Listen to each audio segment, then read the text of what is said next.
এই হলো deadline communications private limited. আপনারা দেখছেন এক্সপ্রেস নিউজ, খবর নেয়, খবর দেয়।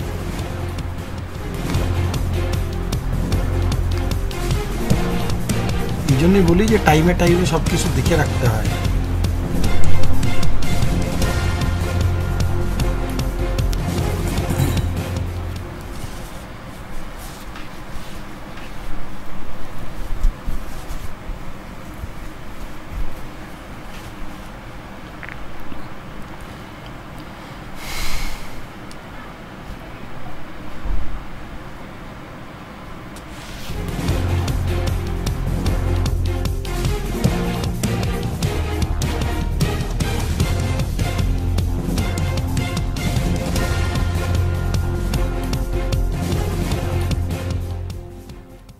নমস্কার, আমি রাজশেখর, আপনাদের সকলকে স্বাগত জানাচ্ছি আজ এক্সপ্রেস অনলাইনে। কথাতে বলে, গানে আছে, সকালে উঠিয়ে আমি মনে মনে বলি, সারাদিন আমি যেন ভালো হয়ে চলি। আমাদের এই ভালো হয়ে চলার জীবনটার আরেক নাম যখন ছিল মণিমেলা, কিশোর বাহিনী, সব পেয়েছির আসর। দিন বদলের সঙ্গে সঙ্গে, যুগের পথ পরিবর্তনের সঙ্গে সঙ্গে আমাদের জীবনে যা কিছু পরিবর্তন হয়েছে তার মধ্যে অন্যতম একটি পরিবর্তন আমাদের যে শিশুকেন্দ্রিক মন, আমাদের যে জীবন এবং যাপন, তার মধ্যে অভাবনীয় পরিবর্তন এসেছে যে মাঠ আছে, শিশু নেই। আপনাদের মনে হতেই পারে যে কেন, মাঠ তো আছে, শিশুরা যাচ্ছে না? যাচ্ছে। বাবা মায়েরা জোর করে পাঠাচ্ছেন সেই মাঠে, তোমাকে ক্রিকেট শিখতে হবে, তোমাকে ফুটবল শিখতে হবে, তোমাকে এটা শিখতে হবে, তোমাকে ওটা শিখতে হবে। কিন্তু শিশুদের যে মন, যে মনের মাধ্যমে সে জীবনে নতুন করে বাঁচার রসদ খুঁজে পাবে, তার শিক্ষাক্ষেত্র, তার ভাবনা, সমস্ত কিছুতে আলাদা একটা পরিবর্তন আসবে, যার দিকে লক্ষ্য রেখে আমাদের বাবা মারাও পাঠাতেন মাঠে। বিকেল হতে না হতেই যে কোনো গ্রামাঞ্চল থেকে শহর, প্রত্যেকটি ফাঁকা মাঠ ছিল জমজমাট, শিশুদের হইচই। আজ সেই মাঠগুলো ফাঁকা পড়ে আছে, সংগঠনগুলো কিন্তু অবশ্যই রয়ে গেছে। তাতে সেটা মণিমেলার ক্ষেত্রে হোক, কিশোর বাহিনীর ক্ষেত্রে হোক, বা XYZ কিংবা সব পেয়েছির আসর হোক। কিন্তু এমন কেন অবস্থা? একেবারেই যে সব চলে গেল, রব উঠে গেল, এমনটা কিন্তু আমরা আমাদের তরফ থেকে বলতে চাইছি না। সংগঠনগুলো আছে, কিন্তু শিশু কোথায়? মাঠগুলোর বর্তমান যা পরিস্থিতি, সেই পরিস্থিতিতে চোখে দেখলে এটাই কি মনে হয় যে সংগঠন আছে, শিশু নেই? আজ আমরা এই নিয়ে আলোচনা করব। আর আজ আমার সঙ্গে স্টুডিওতে পশ্চিম বর্ধমান জেলার দুর্গাপুর অঞ্চলের যিনি সংগঠক, অবশ্যই তিনি হলেন পরিমল দাস, সব পেয়েছি আসরের তরফ থেকে। পরিমল বাবু, আপনাকে সরাসরি স্বাগত জানাচ্ছি এক্সপ্রেস অনলাইনে, এবং একই সঙ্গে স্বাগত জানাচ্ছি আমাদের দর্শকদের। নমস্কার, পরিমল দাস, সব পেয়েছি আসরের দুর্গাপুর অঞ্চলের সংগঠক। প্রথমেই শ্রোতা যারা দেখছেন আমাদের এই অনলাইন, তাদেরকে আমার ব্যক্তিগত আন্তরিক অভিনন্দন, এবং শিশু সংগঠনের যারা দেখছেন তাদেরকেও আমার আন্তরিক অভিনন্দন জানিয়ে আজকের আমাদের এই বক্তব্য বিষয়, সেটা নিয়ে আমরা আলোচনা করব। একদমই তাই। আমরা মাঝে মধ্যে আমরা শিশুদের নিয়ে নানান আলোচনা করি, তাদের মনোভাব, তাদের মনের যে দিনের পর দিন পরিবর্তন হচ্ছে, তারা স্কুলে যাচ্ছে, তাদের টেনশন, তারা কতখানি পড়াশোনা করছে, কি করছে না, এই নিয়ে বহু রকম কিছু আমাদের মধ্যে আলোচনা হয়। কিন্তু আমরা আজকে আলোচনাটা করব একেবারে প্রান্তিক স্তর থেকে। কি প্রান্তিক স্তর? যে শিশুদের মন এবং মনন জীবনযাপন কোথায় ব্যাঘাত ঘটছে, বাবা মায়েরাই বা কেনই বা মাঠে নিয়ে যাচ্ছেন না এই সমস্ত শিশুকেন্দ্রিক যে সংগঠনগুলি ছিল বা আছে সেখানে। আমি প্রথমে পরিমলদা তোমার কাছে আসি যে জায়গা থেকে, সেটা হচ্ছে যে মূলত এই যে সব পেয়েছি আসর, মণিমেলা, কিশোর বাহিনী, এই যে ছোট ছোট যে শিশুকেন্দ্রিক যে সংগঠনগুলো ছিল, সেই সংগঠনগুলো মূলত ঠিক কোন সময় গড়ে ওঠে, এবং এই সংগঠনগুলো গড়ে তোলার যে প্রচেষ্টা, যে ভাবনা, সেটা এলো কোথা থেকে, কেনই বা তৈরি করা হয়েছিল?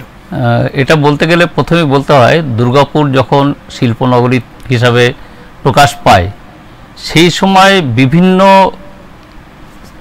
প্রান্ত থেকে এখানে সেই কারখানার কর্মী হিসাবে, ইস্পাত কারখানায় কর্মী হিসাবে যারা এসছিলেন তারা এসে 8 ঘন্টা কাজের পরে তারা অন্য কিছু করার মতো তাদের কোনো বিনোদন বা কিছু বিষয় নিয়ে সময় কাটাবে সেরকম ছিল না।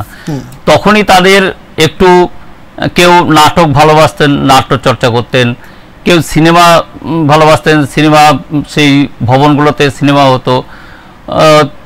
তখনই তাদের মাথায় আসলো যে এই শিশু সংগঠন।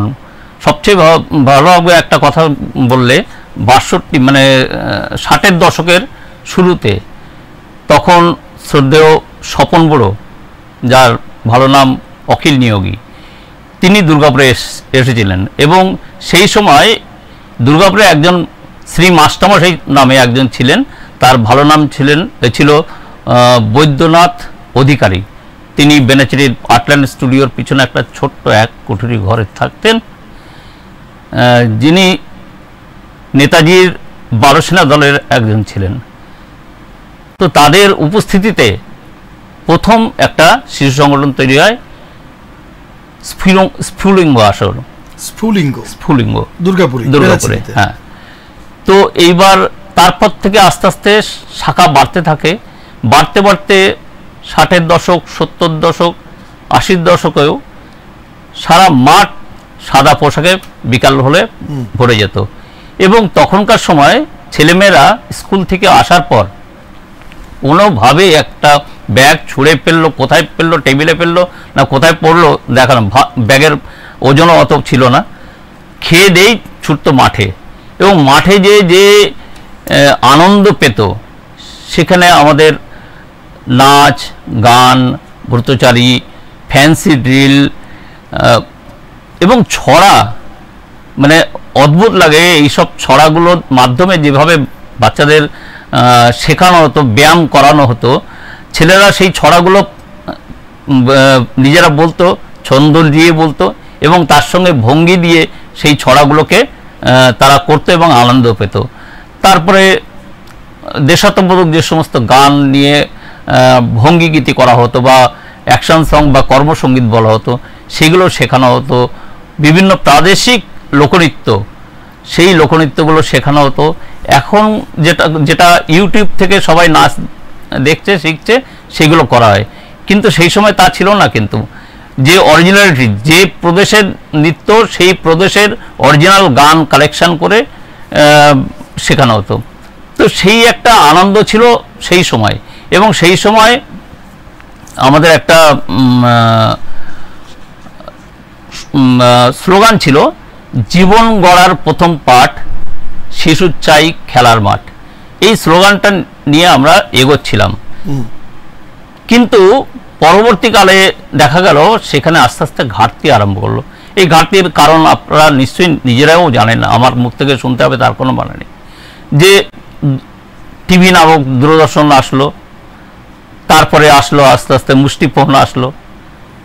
এখন আস্তে আস্তে এত আধুনিকতায় চলে এসেছি আমরা, এখন এআই এর যুগে চলে এসেছি। এখন আপনি হোয়াটসঅ্যাপে একটা বা এআই অ্যাপে যে কোনো জিনিস সার্চ করুন, সঙ্গে সঙ্গে তার উত্তর কয়েক সেকেন্ডের মধ্যে পেয়ে যাচ্ছেন। এরকম একটা যুগে চলে এসেছি। এই যে তুমি বলছো শুরুতেই যে স্ফুলিঙ্গ আসর যখন শুরু হচ্ছে 60-এর দশক, তার পরবর্তী সময় এগিয়ে গেল 70-এর দশক, 80-এর দশক, যে সময়টাতে তোমরা ভাবছো, তোমাদের মনে হচ্ছে তোমাদের মতো সংগঠকদের যে কোথাও যেন একটা ঘাটতি এলো মাঠের মধ্যে যাওয়ার ক্ষেত্রে, মানে প্রথম তোমরা লক্ষ্য করলে সেই সময়টা কখন? না এই যখন থেকে দূরদর্শন এলো, বিভিন্ন ধরনের অনুষ্ঠান শুরু, এই সময়টা কখন? এটা 80-এর দশকের শেষের দিকে আমরা বেশি করে প্রকটভাবে তখন থেকে শুরু হয়েছে। আচ্ছা। এবং আমাদের বলতে গেলে এই ধরনের শিশু সংগঠন বেশি হয় আমাদের নিম্নবিত্ত বা নিম্ন মধ্যবিত্ত পরিবারের ছেলেমেয়েরা আসে। যেমন দুর্গাপুরে এলিট শ্রেণী যারা আছে, তাদের বাবা মা, যেটা শুরুতেই বলা হলো যে তারা চায় স্পেশালিস্ট, কেউ সুইমিংয়ে যাবে, কেউ আঁকায় যাবে, কেউ কত্থক ডান্স শিখবে, কেউ ভরতনাট্যম শিখবে, বিভিন্ন বিষয় চাইছে যে সবাই সবটা শিখুক। যার ফলে শিশুদের কি অবস্থা হচ্ছে, আমি রিসেন্ট একটা কেস স্টাডি তৈরি করছি, সেখানে হচ্ছে টেনশন, মানে স্ট্রেস ম্যানেজমেন্ট উপরে আমি একটা কাজ করছি। আচ্ছা, সেখানে বাড়িতে বাচ্চারা, আপনি দেখবেন সেই বাচ্চাদের, অনেক বাচ্চাদের দেখবেন মনস্তত্ত্ববিদদের কাছে যাচ্ছে যে ছেলেমেয়েদের কী অবস্থা হচ্ছে। তারা এতটাই মোবাইল অ্যাডিক্টেড হওয়া, যখনই অ্যাডিক্টেড হয়ে যায় তখন কিন্তু সেটা খারাপ পর্যায়ে যায়। কিন্তু এখন শিক্ষা ব্যবস্থা যা হয়েছে তাতে মোবাইলের সাহায্য নিতেই হবে, অনলাইনে ক্লাস নিতেই হবে। কিন্তু দেখতে হবে সেই অনলাইন ক্লাস করার মধ্যে ছেলে মেয়ে অন্য কিছু করছে না, তো এটা একটা ব্যাপার আছে। আর এইটা একটা নেশার মতো চলে আসে। আপনি দেখবেন বিভিন্ন জায়গায় আজকাল আপনারা বাইরে গেলেও এবং ঘরের মধ্যে, পরিবারের মধ্যেও দেখবেন এক একজন এক একটা মোবাইল নিয়ে বসে আছে, যে যার কাজ করছে, যে যার হোয়াটসঅ্যাপ করছে, ফেসবুক করছে। সেখানে থেকে বেরিয়ে এসে তারা মাঠে যাবে, অথচ মাঠে যেই ছেলেমেয়েটা কোনোদিন যায়, আমি দেখেছি তাদের মনের অবস্থা, তারা যেন খোলা মাঠ পেয়ে যাবে। এই যে আনন্দ, উন্মুক্ত আনন্দ, এইটা কিন্তু তারা তখন তাদের প্রকাশ পায়, সেই আনন্দটা থেকে তারা বঞ্চিত হচ্ছে। আচ্ছা পরিমলদা, একটা বিষয়ে আসি। এই যে 60-এর দশকের থেকে তারপর 70-এর দশক এবং 80-র দশক পর্যন্ত যে হই হই বিষয়টা ছিল, যেটা তোমার কথা অনুযায়ী যে 80-র দশকের শেষ দিক থেকে কোথাও যেন একটা তোমাদের মনে হলো ঘাটতি দেখা গেল। আমরা তো তার অনেক পরে জন্মগ্রহণ করলাম, তার পরবর্তী সময়ে আমাদের আরও জুনিয়র তারাও এলো। আমরাও যখন ছোট্টবেলা, যখন আমরা মুকুলে পড়ছি, যখন আমরা সরাসরি যখন আমরা স্কুলে পড়তে গেলাম, মাধ্যমিক, উচ্চ মাধ্যমিক, ঠিক এইরকম সময়টাতেও আমরা দেখতাম কিন্তু এই মণিমেলার একটা হই হই ব্যাপার। শিশু ভারতী মণিমেলা সহ বলাকা মণিমেলা, আমাদের আশপাশে যেগুলো, কিশোর বাহিনী, তার সঙ্গে সঙ্গে দেখা গিয়েছে সব পেয়েছির আসর, তখনও পর্যন্ত কিন্তু বেশ একটা গমগমে ব্যাপার। একদম। সম্প্রতি গত প্রায় 10 থেকে 12টা বছরে, আমি যদি একটা দশক ধরি, তাহলে এই সময়কালে এইটা দেখলাম একেবারে প্রায় দুমড়ে মুচড়ে গেল। দুমড়ে মুচড়ে গেল মানে এটা নয় যে সংগঠনগুলো চলে গেল, সংগঠনগুলোর কিন্তু এখনো বার্ষিক উৎসব হয়, আঞ্চলিকভাবে হয়, মহকুমা স্তরে, জেলা ভিত্তিক হয়, কখনো রাজ্য স্তরের। আমরা দেখেছি দুর্গাপুর, আমরা পরপর 2-3 বার আমি নিজেও দেখেছি যে বাৎসরিক অনুষ্ঠান হয়েছে মণিমেলার ক্ষেত্রে। মাঠের এই যে দুর্দশা, এই দুর্দশাটা হওয়াটার কারণটা কোথায়? এটা বারবার বলছি যে অনেকগুলো কারণ আছে। সংগঠকদেরও একটা দুর্বলতা থাকে। কিরকম? যে অঞ্চলের, আমরা তো মূল কেন্দ্র একটা হয় কলকাতায়, সবচেয়ে বলতে ভালো লাগবে যে এই যে শীর্ষ সংগঠনগুলো, তার মধ্যে একটা সপ্তশীর আসরের একটা শিশু ভবন আছে বেহালার 4 নম্বর জেমস লং সরণিতে। এবং সেখান থেকে সমস্ত রাজ্যটা পরিচালিত হয়, প্রত্যেকটা শাখা আসর পরিচালিত হয়, এবং প্রত্যেকটা শাখা আসরের আমাদের সপ্তশীর আসরে একটা যে কোনো পদে থাকে, যে পদগুলো তৈরি হয় সেই পদের শুরু হয় দন্তস্ব দিয়ে। যেমন সত্যসেবী, সত্যসেবী, সত্যসেবী কাদের বলে? ওই মাঠে যারা লিডারশিপ এক্সামিনেশন দেয়, একটা প্রতি বছর হয়, সেখানে যারা পাস করে, ভালো রেজাল্ট করে, হয়তো একটা আসর থেকে 6 জন পরীক্ষা দিল, সেই 6 জনের মধ্যে যে ভালো রেজাল্ট করেছে সেই বছর সেই আসরে সেই ছেলেটিকে সত্যসেবী বলা হয়। এবং সেই সত্যসেবী সংগঠনই, আমার কাছে এই বইটা আছে, এটাকে সংগঠনী বই বলে। এই এটা মূল কেন্দ্রের বার্ষিক একটা পত্রিকা, সংগঠনী। আবার আসরের বিভিন্ন খবরাখবর দেওয়ার জন্য একটা পত্রিকা তৈরি হয়, সেটা হচ্ছে আসরবাণী। এই আসরবাণী পত্রিকা, এখানে আবার সমস্ত শাখা আসরের বিভিন্ন যে অনুষ্ঠান হয় সেগুলো ছাপা হয়। কোনো জিনিস হয়তো শেখানোর ব্যাপার থাকে, সেটা সেখানে লিপিবদ্ধ করা হয়। কোনো একটা গান হলো, সেটা নতুন করে শেখানো হয়। এছাড়াও অনেক প্রশিক্ষণের বই আছে, সেগুলো করা হয়। তো এইগুলো নিয়ে আমরা যখন এগোচ্ছি তখন প্রতিকূলতা আসে, সম্মুখীন হচ্ছি। কারণ হচ্ছে তেমন কর্মীর অভাব হয়ে যাচ্ছে। আর আরেকটা যেটা আমার খুব ইয়ে লাগছে, সংগঠক একটা যে কোনো সংগঠনের, সে শিশু সংগঠন হোক আর যে কোনো সংগঠন হোক, সেই শিশু সংগঠন থেকে যখন আমরা একই পদে একটা ব্যক্তি দীর্ঘদিন ধরে কাজ করে না, তার মধ্যে একটা একটা শিথিলতা চলে আসে। না, আমার বক্তব্যটা হচ্ছে যে দীর্ঘদিন ধরে কাজ করার কথা বলছো নাকি কোথাও দীর্ঘদিন ধরে পদ আঁকড়ে বসে থাকার কথা বলছো? আমি সেটাই বলতে যাচ্ছি, সেটা না বলে আমি এটা, যার ফলে এবং সময়ের ব্যাটনটা হাতে তুলে দিতে হয়, নতুন সংগঠক তৈরি করতে হয়, নতুন কর্মী তৈরি করতে হয়। কর্মীদের মধ্যেও তেমন আগে যে কর্মীদের মধ্যে উৎসাহ ছিল, আমি একটা কথা বলছি, দুর্গাপুরে একটা সার্ভে যদি করা হয়, যাদের আমরা চারিদিকে দেখছি ভালো ভালো জায়গায় আছেন তাদের প্রত্যেককে একটু যদি গল্প করতে করতে খোঁজ নেওয়া হয় আপনি ছোটবেলায় কি করতেন, তিনি অবশ্যই বলবেন সব পেয়েছে আসর করতেন। আচ্ছা দাদা, একটা কথা আমি এখানে আসি যে আমরা যখন ছোট ছিলাম আমরা যে ছবিটা দেখতাম, এবং আমি একটু চাইবো যে আমাদের দর্শকদের সামনে সরাসরি সেই ছবিটা তুলে ধরতে, যে ধরনের একটা ছবি, যে মাঠে ছেলেমেয়েরা খেলছে, তারা পোশাক পরে হই হই করছে, অনুষ্ঠান চলছে, এই সব কিছুর মধ্যে আমার পাড়ার যিনি দাদা, আমার পাড়ার যিনি দিদি, তিনি হচ্ছেন ওখানকার ক্যাপ্টেন, এবং তিনি কিন্তু পাড়ার থেকে, ওই স্ট্রিট থেকে, ওই কলোনি থেকে ছেলে মেয়েদের কিন্তু তারা বিভিন্ন কথায় উৎসাহিত করে তারা নিয়ে আসতেন, এবং সেখানে কিছুজন থাকতেন আবার কিছুজন চলে যেতেন। যারা থাকতো তাদেরকে উৎসাহিত করে আরো কতখানি এগিয়ে নিয়ে যাওয়া যায়।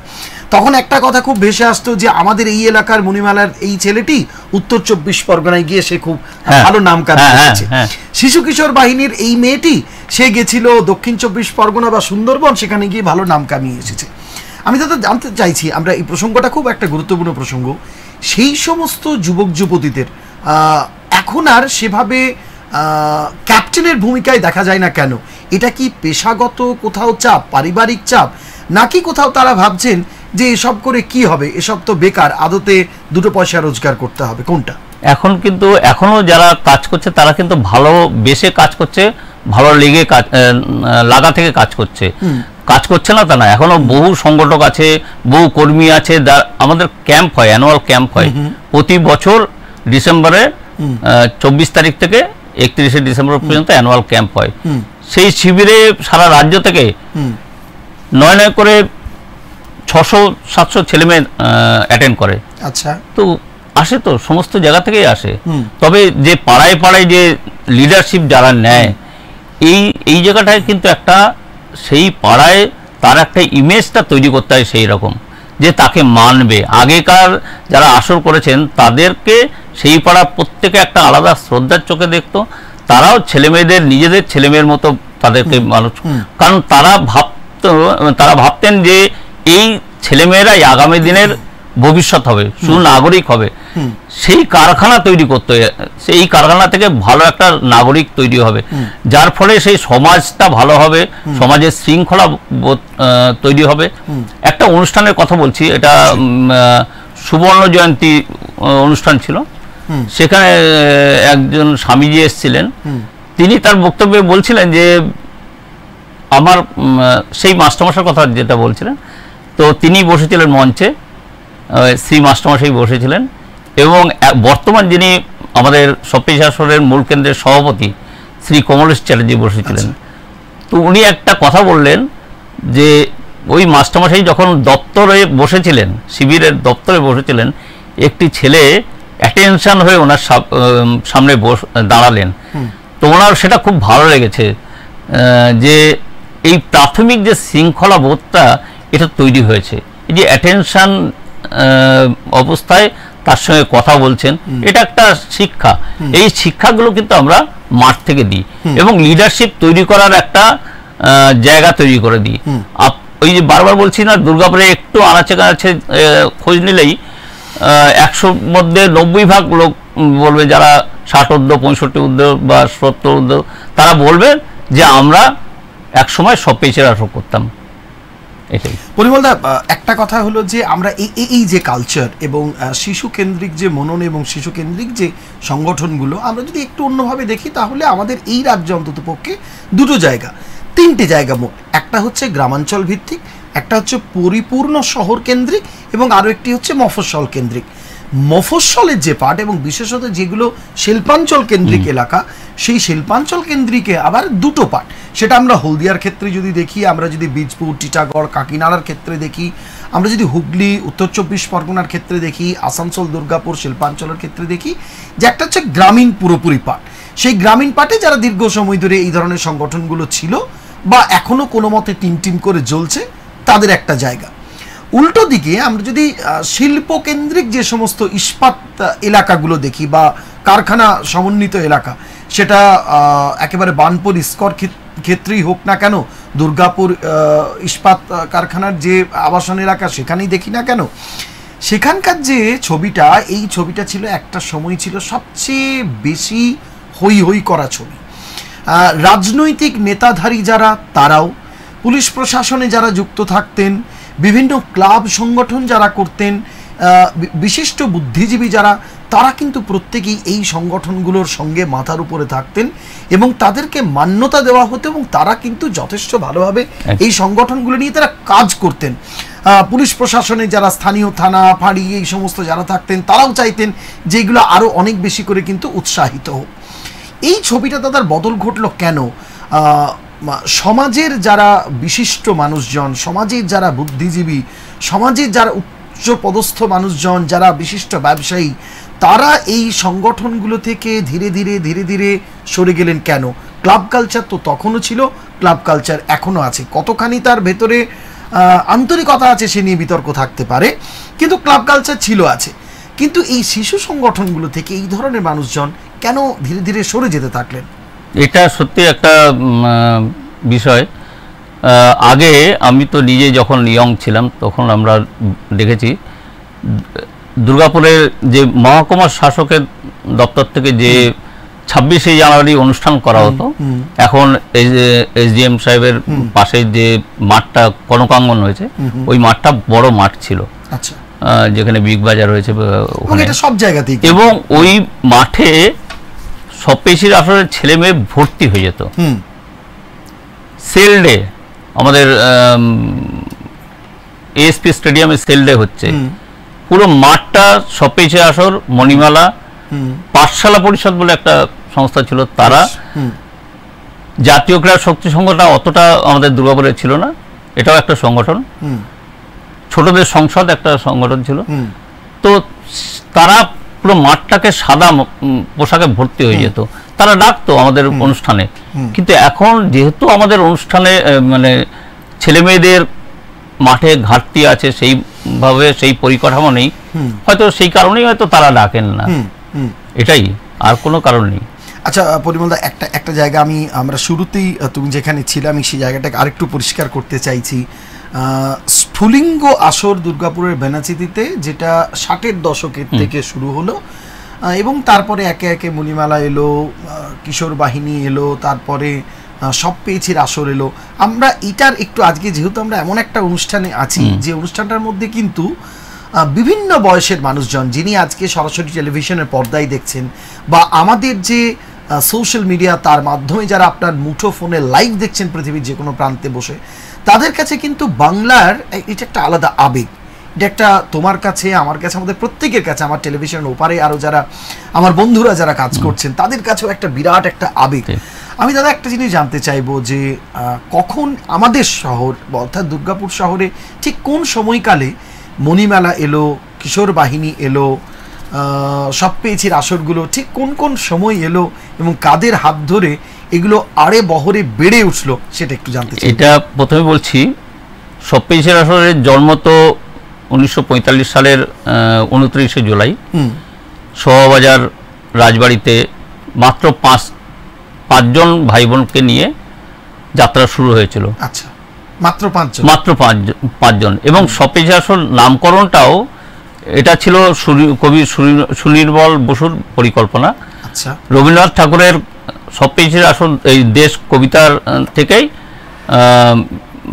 এটা পরিকল্পনা করে তিনি সব পেয়েছির আসল নাম দিলেন। বেশ, তার কিন্তু তখন যুগান্তরের ছোটদের পাত্তাড়ির যিনি পরিচালক ছিলেন তিনি হচ্ছেন স্বপন বড়ো। তার মাথায় আসলো শুধু পাত্তাড়ির পাতায় ছেলেমেয়েদের চিঠি পেলে চলবে না, সংগঠনের দিকে চিন্তা করলেন। কিন্তু তার কিন্তু অনেক আগেই কিন্তু মৌমাছি যিনি বিমল ঘোষ, তিনি কিন্তু মণিমেলার প্রতিষ্ঠা করেছিলেন। আচ্ছা, যদিও শুরুতেই সবপেয়েছে আসর যখন 1945 সালে মাঠে নামলো, তখন কিন্তু তারা একটা ঝোড়ো হাওয়ার মতো চারিদিকে শাখা আসর, ইভেন কি বিদেশে পর্যন্ত শাখা আসর তৈরি হয়েছিল। এখনো বাংলাদেশের খেলাঘর বলে একটা সংস্থা আছে, সেই খেলাঘর সাথেও আমাদের সবপেয়েছে আসর টাই আপ আছে। আমাদের যে কেন্দ্রীয় শিবির হয় সেখানে নেপাল থেকে কিছু ছেলে মেয়ে আসে, বাংলাদেশ থেকে কিছু ছেলে মেয়ে আসে, তারা এখানে সেই শিবিরে যোগ দেয়। আচ্ছা, রানীগঞ্জেও একটা ক্যাম্প হয়েছে, আমাদের দুর্গাপুরে ক্যাম্প হয়েছে, দুর্গাপুরে ক্যাম্প, আসানসোলেও ক্যাম্প হয়েছে। এই অঞ্চলটা পুরো সবপেয়েছে একটা বর্ধিষ্ণু জায়গা, এবং সেখানে তখনকার দিনে যারা ছিলেন সবপেয়েছে আসরের, আমি একদম রিসেন্ট একটা ঘটনা বলছি। গত 20শে আগস্ট প্রয়াত হলেন আমাদের সবপেয়েছে আসরের প্রাক্তন সভাপতি অধ্যাপক রঞ্জুগোপাল মুখোপাধ্যায়। রঞ্জুগোপাল মুখোপাধ্যায় 1950 সালে তিনি কলকাতার নিবেদিতা সবপেয়েছে আসর বলে একটি আসরে সোনাকাঠি হিসাবে যুক্ত হন। আচ্ছা, এবং মৃত্যুর দিন পর্যন্ত তিনি ছিলেন সবপেয়েছে আসরের সঙ্গে। তিনি কিন্তু পশ্চিমবঙ্গ মধ্যশিক্ষা পর্ষদের সভাপতি ছিলেন, উচ্চ মাধ্যমিক পর্ষদের সভাপতি ছিলেন, তিনি উত্তরবঙ্গ বিশ্ববিদ্যালয়ের উপাচার্য ছিলেন, কিন্তু সবপেয়েছে আসরকে ছাড়েননি, সবপেয়েছে আসরকে নিয়ে চলেছেন। এরকম অনেকজন আছেন। আমাদের এশিয়াটিক সোসাইটির যিনি কর্ণধার, তিনি আমাদের সবপেয়েছে আসরের ব্যক্তি, সত্যব্রত চক্রবর্তী। আমাদের প্রথম সভাপতি যিনি ছিলেন সবপেয়েছে আসরের, তিনি চক্রবর্তী রাজাগোপাল আচার্য, তৎকালীন রাজ্যপাল। এবং তখন বিভিন্ন আমাদের অনুষ্ঠানে, বড় বড় অনুষ্ঠানে সবপেয়েছে আসরে রাজ্যপালরা আসতেন। বড় বড় যে অনুষ্ঠান হতো, আন্তর্জাতিক চলচ্চিত্র উৎসব বা বিদেশি কোনো বিশিষ্টজন আসছে, তাদের আপ্যায়ন, তাদেরকে কোনো ইভেন আমরা যে রাজভবনে পর্যন্ত সবপেয়েছে আসর তারা অভিপ্রদর্শনী করেছে, ফ্যান্সি রিল বা বিভিন্ন কলাকুশল তারা প্রদর্শন করেছে। তো সেই সময়ের যারা ছিলেন তারা আস্তে আস্তে তো বয়স হয়েছে, কিন্তু তারপরে তাদের পরিবার হয়েছে। পরিবার হতে গেলে তাদের ছেলে মেয়েদের মানুষ করতে গিয়ে হয়তো মাঠে সেইভাবে সময় দিতে পারতেন না। আর একটা যেটা বললাম, নতুন সংগঠকের খোঁজ সেই মতো হয়নি। তবে হ্যাঁ, সেটা কাটিয়ে উঠেছে, এখন অনেকটা ইয়ং যারা আছে তারা সংগঠকের ভূমিকায় এসছে। না, আমি বলছি পরিমল, তুমি বলছো ঠিক আছে যে ইয়ংরা আসছে, কিন্তু সেইভাবে নতুন প্রজন্ম অর্থাৎ প্রথিতযশা যারা, তাদের নাম আজকে তুমি বলছো, বিভিন্ন মানুষজন পত্রপত্রিকায় তাদের নাম লেখালেখি করছেন, তারা অবশ্যই প্রাতঃস্মরণীয় মানুষজন। নতুন যে জেনারেশন, সেই নতুন জেনারেশন এই সংগঠনগুলোর হাল সেভাবে ধরতে পারছে না কেন, বা নতুন প্রজন্ম সেভাবে এই সংগঠনগুলোকে এগিয়ে নিয়ে চলার ক্ষেত্রে তারা এগিয়ে আসছে না কেন? এর মূল প্রারম্ভিক এবং আভ্যন্তরীণ কারণটা কি বলে মনে হয়? একটা তো তাদের কোনো সংস্থান তো সবার হয় না, যারা কর্মী হিসাবে কাজ করছে তারা হয়তো কোনো চাকরি বাকরি পাচ্ছে না, তাদের কোনো স্থায়ী আয়ের কোনো ব্যবস্থা নেই, সংসার চালাতে হচ্ছে, সেই দিকে দাঁড়িয়ে থেকে সময় কম দিতে হচ্ছে। মাঠে ছেলেমেয়েদের পাওয়া যাচ্ছে না, মাঠে বিকাল হলে যে ছেলেমেয়েদের আগে মাঠে পাওয়া যেত সেইভাবে কিন্তু মাঠে ছেলেমেয়েদের পাওয়া যাচ্ছে না, যার ফলে শেখাবে কাকে? কর্মীদেরও অভাব, ছেলেমেয়েদেরও অভাব। আসছে না কেন নতুন ছেলে? মানে একেবারে না, তারা তো এখন ইংলিশ মিডিয়াম স্কুল, টিউশন, সব বিকালে টিউশন থাকে, হোমওয়ার্কের চাপ, অ্যাসাইনমেন্টগুলো করতে হয়, মূলত মায়েরা বাচ্চাদের সেই অ্যাসাইনমেন্টগুলো তৈরি করে, সেই যে চাপ সেইটা ওভারকাম করে যে মাঠে তাদের পাঠাবে সেটা পারে না। অথচ সেই ছেলেমেয়েদের কিন্তু খিদে আছে, মাঠে গেলে তারা উন্মুক্ত, বললাম না, এত আনন্দ করে, মানে ভাবা যায় না, তারা যেন একদম সেটা পাচ্ছে না। এটা কিন্তু তারা তাদের একটা। পরিমলদা, তুমি তো শিশুদের নিয়ে প্রচুর কাজকর্ম করছো, এবং আমরা প্রত্যাশা রাখি যে তুমি আগামী দিনে আরও এই নিয়ে অনেক কাজ করবে। এই যে শিশুরা তাদের মননটাকে, তার যে ব্যাপ্তি, সেই ব্যাপ্তিটাকে করতে পারছে না। শিশু মনটা আজকে চার দেওয়ালের মধ্যে বন্দি, বাবা মা ভাই বোন এই নিয়েই, যৌথ পরিবার আজকে একেবারে পুরোপুরি নেই। স্কুল ছাড়া প্রচুর বন্ধু বান্ধবীর সঙ্গে খেলাধুলো, পড়াশুনো ছাড়া বাড়তি কোনো ক্ষেত্রে নিজের মনটাকে সেখানে মনোনিবেশ করা। এর ফলস্বরূপ তুমি কিছুক্ষণ আগেই বলছিলে যে শিশুদের নিয়ে এমন একটা কাজ করছো, তাদের মধ্যে কি ধরনের লক্ষণ দেখা যাচ্ছে? তারা মূলত কি ধরনের সমস্যার মধ্যে পড়ছে? তাদের কি আদতে মনের মধ্যে কোথাও কি ব্যাঘাত ঘটছে? অবশ্যই তারা কি হচ্ছে, একটু স্বার্থপরায়ণ হচ্ছে। তাদের মানসিকতা যে কারোর সাথে কিছু শেয়ার করবে সেটা তাদের মধ্যে একটু দেখা যাচ্ছে না। এবং তাদের একটু মানে কম্প্যারিজন অ্যাটিটিউড হচ্ছে, ও ভালো করছে, ও ভালো, এই যে কম্প্যারিজন ব্যাপারটা আসে এটা একটা। তারপরে অনেক সময় একটা পিয়ার স্ট্রেস বলে একটা স্ট্রেস হয়, যে হ্যাঁ, এইগুলোতে কি হচ্ছে, তারা কিন্তু মানসিকভাবেও অনেকটা জর্জরিত হয়ে যাচ্ছে বাচ্চারা। আর একটা দিক আছে, মায়েরাও কিভাবে বা অভিভাবকরা কিভাবে বাচ্চাকে এগিয়ে নিয়ে যাবে সেটাও কিন্তু প্রকৃত ডিরেকশন তারা কিন্তু পাচ্ছে না। তারা ওই স্কুলে যাচ্ছে, বিভিন্ন স্কুলের বাইরে আবার বিভিন্ন প্রতিষ্ঠান রয়েছে যারা কোচিং দিচ্ছে, সেই কোচিংয়ে পাঠাচ্ছে। একটা শনিবার রবিবার যদি ছুটি পায়, সেখানে প্যাকড শিডিউল, তার সারা দিনটা তার বিভিন্ন কোচিংয়ে যাচ্ছে। আবার বিভিন্ন কোচিংয়ে পড়ার জন্য বাইরে থেকে এসে এই ধরনের শহরে এসে তারা থাকছে, ঘর বাড়ি ভাড়া করে থাকছে, তাদের খরচ অনেকটাই তাতে খরচ হচ্ছে। একটা হচ্ছে তাদের লক্ষ্য কি, তাকে সুপ্রতিষ্ঠিত করব। এই দৌড়ে যেতে যেতে তার শৈশবটা কিন্তু হারিয়ে ফেলছে। একটু আগেই আমরা যে কথা আলোচনা করছিলাম যে শৈশব হারিয়ে যাচ্ছে, একদিকে শৈশব হারিয়ে যাচ্ছে, অন্যদিকে এই যে এই ধরনের যে শিশু সংগঠনগুলো, তাহলে কি এই সংগঠনগুলোতে নতুন করে যে নতুন প্রজন্ম সেভাবে আসছে না, তারা যেভাবে দায়িত্ব নিচ্ছে না, নতুন করে সংগঠন খুঁজে পাওয়া যাচ্ছে না নতুন প্রজন্মের মধ্যে, তাহলে কি একটা সময়ের বাংলার ঐতিহ্যবাহী, বাংলার আভিজাত্যের সঙ্গে যুক্ত যে সংগঠনগুলো, এগুলো কি সত্যি সত্যি একটা সময় ইতিহাস হয়ে যাবে? এগুলো কি সত্যি সত্যি একটা সময় অচিরেই হারিয়ে যাবে? সামগ্রিকভাবে এই বিষয়ে আমাদের বক্তব্য পাঠিয়েছেন সরাসরি। এক কথায় বলা যেতে পারে যে বাংলার যে মণিমেলা, বাংলার যে শিশুদের সংগঠন, সেই সংগঠনের আরও একজন প্রবাদ প্রতিম মানুষ, দুর্গাপুরে বলাকা মণিমেলার যিনি প্রাণপুরুষ, তিনি হলেন দেবব্রত রায়। তিনি এই মুহূর্তে কলকাতায় থাকেন। দেবব্রত বাবু অত্যন্ত আনন্দিত যে এমন একটি অনুষ্ঠানকে টেলিভিশনের পর্দায় তুলে ধরা হচ্ছে। তিনি তার বক্তব্যে, দেবব্রত রায় বলাকা মণিমেলার প্রাণপুরুষ, তিনি কি বলেছেন আপনাদের কাছে আমরা একটু তুলে ধরব। দুর্গাপুর শহরের পরিবেশ দেখে, চারদিকে সবুজ গাছে ভর্তি, বিশ্বস্ত প্রশস্ত মাঠ এবং রাস্তাঘাট চওড়া, পরিষ্কার পরিচ্ছন্ন দেখে আমার সত্যি খুব ভালো লেগেছিল। কিন্তু সাথে সাথে আমি বিস্মিত হতাম যে এত বড় মাঠ থাকতে সব ফাঁকা থাকে, কেউ খেলাধুলা করে না। খুব মনটা খারাপ হয়ে গেল। একদিন সাইকেল নিয়ে বেরিয়ে পড়লাম নগর পরিদর্শনে। আমার ভুল ভেঙে গেল। দেখলাম বহু জায়গায় বিভিন্ন মাঠে প্রায় শতাধিক ছেলে মেয়ে খেলাধুলা করছে। কোনোটা আসর, কোনোটা সংসদ, কোনোটা কিশোর বাহিনী, কোনোটা মণিমেলা। দেখে আমার সত্যি মনে একটা অন্য জাগরণ শুরু হলো যে আমি এই শিশু সংগঠনের সঙ্গে যুক্ত হব। বলাই বাহুল্য সেই সময় আমার নেতাজি মণিমেলার শিবরাম ব্যানার্জি এবং শক্তিপ্রসাদ বন্দ্যোপাধ্যায়ের সঙ্গে আমার আলাপ হলো এবং তাদেরই অনুপ্রেরণায় আমি এডিশন রোডে 1972 সালে খুলে ফেললাম বলাকা Manimela.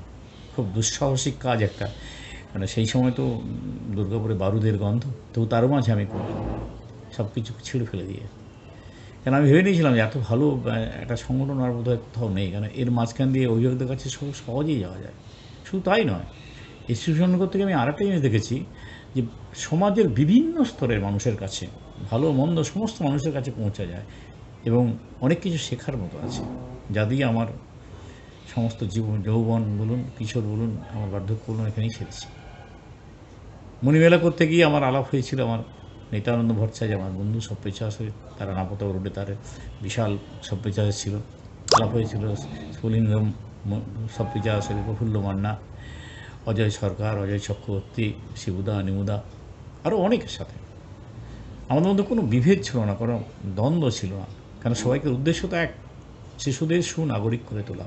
Let the children Bloom as a good citizen. কার্যকলাপ যাই হোক, মুখ্য উদ্দেশ্যটা এক। পথচারী বলুন, ড্রিল বলুন, প্যারেড বলুন, সব একই রকম হতো এবং আমরা একসাথে প্রোগ্রাম অনুষ্ঠানও করতাম অনেক।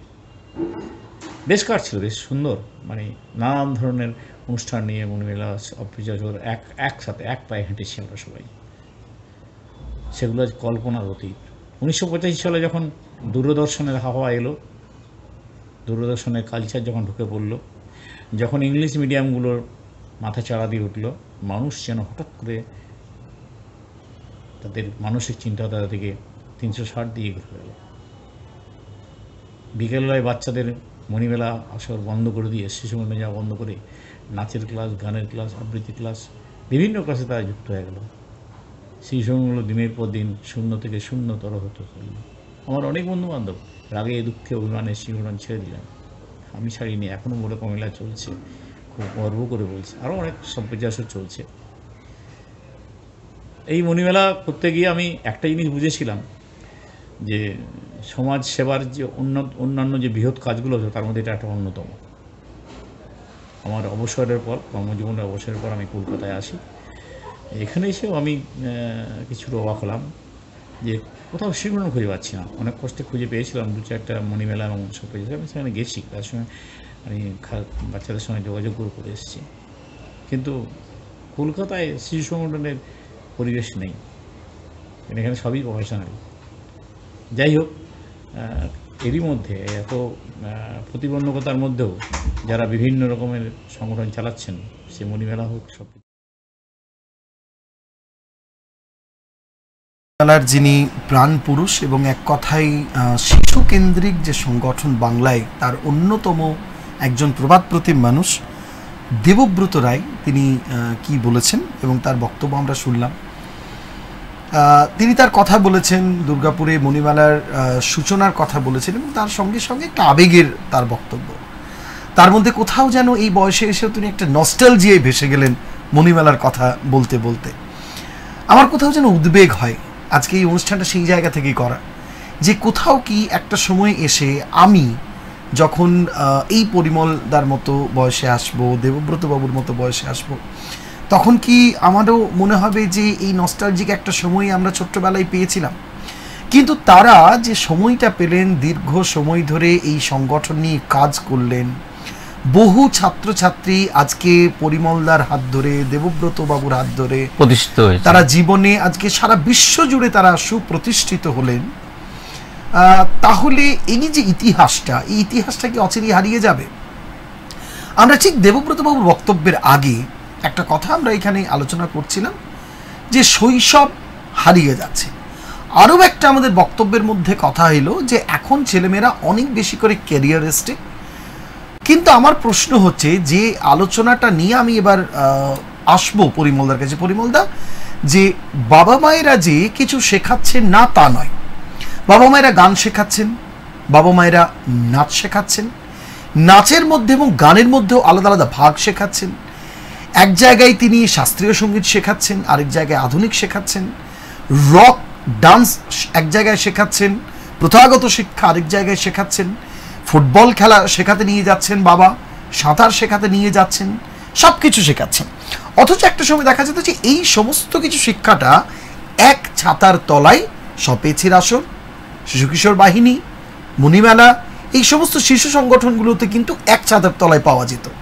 যে সেখানেই যদি আমার ছেলে বা মেয়েটি যায়, তাহলে সে গান শিখবে, নাচ শিখবে, ড্রিল শিখবে, বাজানো শিখবে, অথবা সে যে কোনো একটা শিখবে, অর্থাৎ একটা শেখার জায়গা এক ছাতার তলায়। তাহলে পরিমলদা, আমার প্রশ্ন হচ্ছে, আলোচনাটা আমি যেখানে তোমার কাছে জানতে চাইবো, যে সেখানে হচ্ছে যে এক ছাতার তলায় যেখানে সব কিছু ছিল, সেখানে মানুষ যেত, আজকে ভিন্ন ভিন্ন সেক্টরে গিয়ে, ভিন্ন ভিন্ন প্ল্যাটফর্মে গিয়ে ভিন্ন ভিন্ন ক্ষেত্রকে শিখতে হচ্ছে, সেখানে বাবা মায়েরা বাচ্চাদের নিয়ে যাচ্ছেন। কেন এক ছাতার তলা আজকে শেষ হয়ে যাচ্ছে? সত্যি একদম ঠিক কথা। এক ছাতার তলায় শুধু শিখতো না, এক ছাতার তলায় বিনা পয়সায় শিখতো। তখন যারা শেখাতেন তারা কোনো টাকা পয়সা নিতেন না, কিন্তু তারা প্রাণ ভরে তাদের শেখাতেন এবং কোনো সময়ের তাদের কাছে ছিল না, লিমিট ছিল না, সীমা ছিল না। তারা এতটাই ভালোবাসতো, হয়তো একদিন একটা রবিবার হোলডে ক্যাম্প করলো, সেই ক্যাম্পের সমস্ত কিছু কি শেখানো হতো না, বাঁশি, ব্যান্ড, লাঠি ছুরি পর্যন্ত আগে শেখানো হতো। ব্রতচারী একটা বাংলার ঐতিহ্য, সেই ব্রতচারী এখনো ধরে রেখেছে এই সপ্তচীর আসর।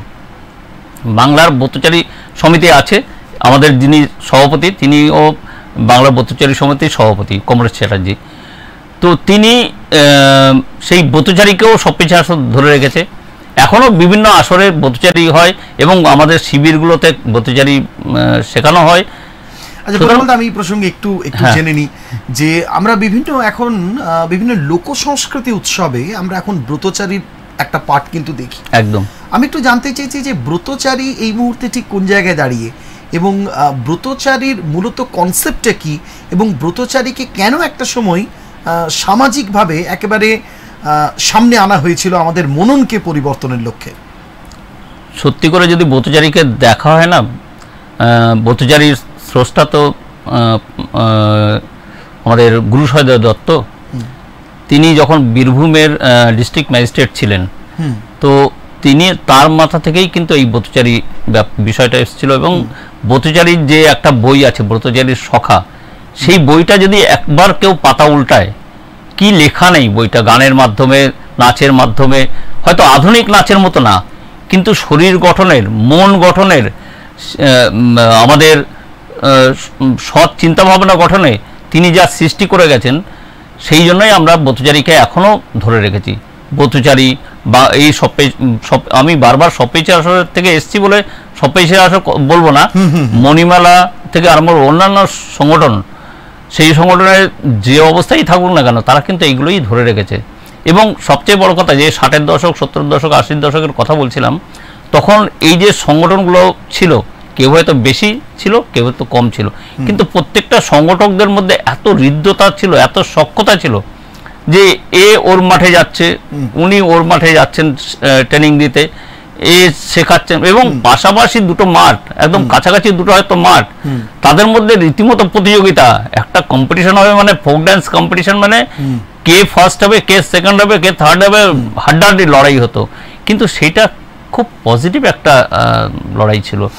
পরিমলদা, এই যে পজিটিভ একটা লড়াইয়ের কথা বলা হচ্ছে, আমি দুটো গুরুত্বপূর্ণ বিষয় দিয়ে আমি অনুষ্ঠান শেষ করব। প্রথম যে বিষয় শেষের দিকে, সেটা হচ্ছে একটা সময় আমরা দেখেছি যে স্থানীয় যে সমস্ত সরকারি এবং বেসরকারি যে উদ্যোগ, বিশেষত কলকারখানা, তাদের যে সোশ্যাল রেসপন্সিবিলিটি যে প্রকল্প, অর্থাৎ সিএসআর যে প্রকল্প, সেই সিএসআর প্রকল্প থেকে তারাও কিন্তু বিশেষভাবে সহযোগিতা করতেন, আমি যদি কোনো ভুল না বলে থাকি।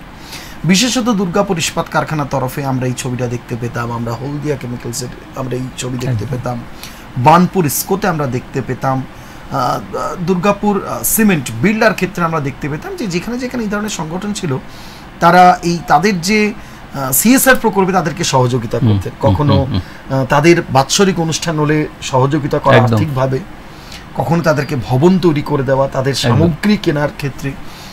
এইটা কি কোথাও কি একদম হারিয়ে গেল? কেন কলকারখানাগুলো তাদের এই যে সিএসআর প্রকল্প কেন এক্ষেত্রে বরাদ্দ করছে না তারা? না, এই নিয়ে কেন কোনো উদ্যোগ হচ্ছে না? এটা আমি তাদের দোষারোপ করব না। আচ্ছা, আমরা তাদের কাছে যেতে পারছি না, মানে পৌঁছাতে পারছি না, কারণ তারা এই সমস্ত কাজ, আমাদের বিভিন্ন শাখা আসরের রীতিমতো বড় বড় মঞ্চ আছে এই পশ্চিম বর্ধমান জেলায়, আমাদের দুর্গাপুরে আছে, আমাদের আসানসোলে আছে, সেগুলো সরকারিভাবেই করে দিয়েছে। সুতরাং সরকার বা বিভিন্ন কর্পোরেট সেক্টর তারা সাহায্য করে না তা বলবো না, আমরা রীতিমতো তাদের কাছে যেতে পারি না।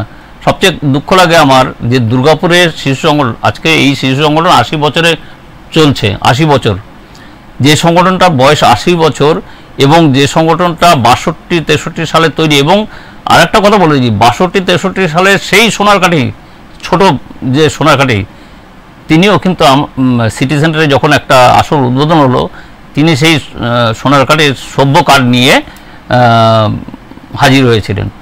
তো ভালো লাগে, তারা বৃদ্ধ হয়ে গেছেন, তারা কিন্তু সোনারকাঠি। আমি সেদিন একটা স্মরণসভায় গেলাম, সেখানে একজন বক্তব্য রাখলেন, উনি বললেন আমি এই আসরে খেলতেন, এবং সেখানে দুজন ভদ্রমহিলা এসেছিলেন, হাইলি এডুকেটেড বোঝা গেল কথাবার্তায়। একজন অশোকনগর হাবড়া থেকে এসেছিলেন, একজন আসানসোল থেকে এসেছিলেন। ওনারা কথায় কথায় বললেন যে আমরা যদি সবকিছু ছোটোবেলায় না করতাম আমরা মানুষ হতাম না। এই যে কথাগুলো, অথচ আমি বর্তমানে দেখছি, আমি দুর্গাপুরে আমি একটা বাচ্চাকে মা বাবা নিয়ে যাচ্ছে কোথায় না, একটা বড় মলে জাস্ট জাম্প, একটা ঘরের মধ্যে বিনোদের মধ্যে একদিন ছুটি পেয়েছে, তাকে কি করবে 350 টাকা বোধহয় নেয় 1 ঘন্টার জন্যে। কী হচ্ছে, ওই নেটের মধ্যে লাফাঝাফি করছে, খেলাধুলো করছে, বালি আছে, স্যান্ড আছে, ওইসব করছে, করে চলে যাচ্ছে। অথচ উন্মুক্ত মাঠ রয়েছে, দুর্গাপুরের মাঠের অভাব নেই। সেই মাঠে যে ছেলেমেয়েরা লাফালাফি করবে, দৌড়াদৌড়ি করবে, সেটা না, সেখানে বিনা পয়সায় সেটা করতে পারছে। অথচ একটা দিন 1 ঘন্টায় তারা ওই জাস্ট জাম্প বা ওই জাতীয় কোনো বিনোদনের জায়গায় যাচ্ছে, সেখানে যে বিভিন্ন খেলাধুলো করছে, করে চলে আসছে। এটাই দুঃখ লাগে। পরিমলদা, আমরা একদম শেষ মুহূর্তে, আমরা কি কোথাও একটা আলোচনাকে আজকে মিস করে গেলাম তোমার মনে হয়?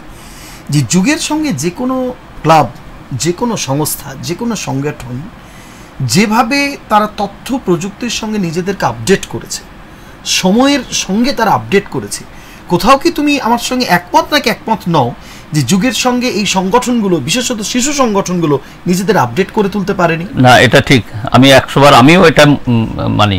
আচ্ছা, যে সিলেবাসটা আগে হয়তো বলে দিচ্ছি, পশ্চিমবঙ্গ সরকারের যে শিক্ষা ব্যবস্থা, মধ্যশিক্ষা পর্ষদের যে ফিজিক্যাল এডুকেশনটা, তার সিলেবাস তৈরি করতে আমাদের সব পেশার লোক। আচ্ছা, আমাদের হেস্টিংসে যে রাষ্ট্রীয় বিএড কলেজ আছে, বিপিএড কলেজ আছে, সেখানে ট্রেনিং দিতেন আমাদের কর্মী। আচ্ছা, বিভিন্ন কলেজে আমাদের কর্মীরাই সেখানে শিক্ষা দেয়। তো সেখানে দাঁড়িয়ে থেকে মানে শিক্ষা ব্যবস্থাতেও এই শিশু সংগঠনগুলোর একটা আলাদা ভূমিকা ছিল, এখনো আছে। তাদের ছাড়া যে সেগুলো তো সরকারি, সে তো করতেই হবে। তো সেখানে দাঁড়িয়ে থেকে আমাদের যে সিলেবাসটা, সেই সিলেবাসটাও কিন্তু একদম পাকাপোক্ত আছে। সেই সিলেবাসটা ভাগ দিতে হয়, প্রথমে একটা ভাগে উত্তীর্ণ হতে হবে, তারপরে মধ্যম যেতে হবে, তারপরে অগ্রণী, এই যে প্রবেশিকা, মধ্যম, অগ্রণী, ধাপে ধাপে পরীক্ষা পাস করতে হবে, তবে একজন সহায়ক প্রশিক্ষক হবে, তারপরে প্রশিক্ষক হবে। খুব ভালো সিস্টেম কিন্তু এখনো ভালো রয়েছে। একটা সংবিধান আছে, যে সংবিধানটা এই এত বড় সংগঠনকে, তবেই তো 80 বছর চলছে, সংগঠনটা সুন্দরভাবে চলছে। একটা সংবিধান, কঠোর সংবিধান আছে, সেই সংবিধানের ঊর্ধ্বে কেউ না। তো সেখানে দাঁড়িয়ে থেকে আমাদের একটু অসুবিধা তো হচ্ছেই, সিলেবাস যদি আধুনিক তার মধ্যে থাকে। কিন্তু আমি কথা বলে দেখেছি, তারা বলছে যে গুরুমুখী বিদ্যা দরকার। প্রথমে তো সংঘ দরকার, বাচ্চাদের সংঘ ছাড়া বাচ্চারা ওই প্রথাগত শিক্ষাটা স্কুলে শিখবে, তারপরে যে সংঘ একসঙ্গে হয়ে করে খেলাধুলো করবে, সেটা না পেলে কিন্তু পরিপূর্ণ শিশু তৈরি হবে না। কিন্তু খুব ভালো জায়গা দিয়ে তুমি শেষ করলে। পরিপূর্ণ শিশু শুধু নয়, পরিপূর্ণ একটা মন তৈরি হোক, এবং সেই মনটা যদি শিশু অবস্থা থেকেই আমরা তৈরি করে দিতে না পারি, তাহলে কিন্তু ভবিষ্যতে আরও অনেকগুলো সমস্যার মধ্যে আমাদের পড়তে হবে। আমাদের নস্টালজিয়া কী, আমাদের আবেগ কী, এইগুলো থেকে কিন্তু আমরা অনেকখানি বিরত থাকব। আজকে আমাদের যে অনুষ্ঠান, সংগঠন আছে, শিশু নেই, বিশেষত শিশুকেন্দ্রিক যে সংগঠন, সেই নিয়ে আমাদের আলোচনা। এবং আমার দৃঢ় বিশ্বাস যে আজকের এই অনুষ্ঠান আগামী দিনের এক অন্যতম দলিল হয়ে থাকবে। অসংখ্য অভিনন্দন। আজ আমার সঙ্গে স্টুডিওতে ছিলেন দুর্গাপুরের অঞ্চলের সব পেছে আসরের অন্যতম কর্ণধার এবং সংগঠক, দুর্গাপুর কোয়ারের প্রাণপুরুষ পরিমল দাস। পরিমল দা, তোমাকে অনেক অনেক শুভেচ্ছা জানাই আজকে স্টুডিওতে থাকার জন্য। দর্শক বন্ধুদেরও আমাদের অনেক অনেক শুভেচ্ছা। সংগঠন যেমন আছে থাকুক, আরও এগিয়ে চলুক, শিশুরাও মাঠে আসুক, এক ছাতার তলায় একসঙ্গে সঙ্গবদ্ধ হয়ে ভাবের যে আদান প্রদান, সেই ভাবের আদান প্রদান আগামী দিনে আরও অনেকখানি এগিয়ে চলুক। আজকের মতো এক্সপ্রেস অনলাইন এখানে শেষ করছি। সকলেই ভালো থাকবেন। নমস্কার।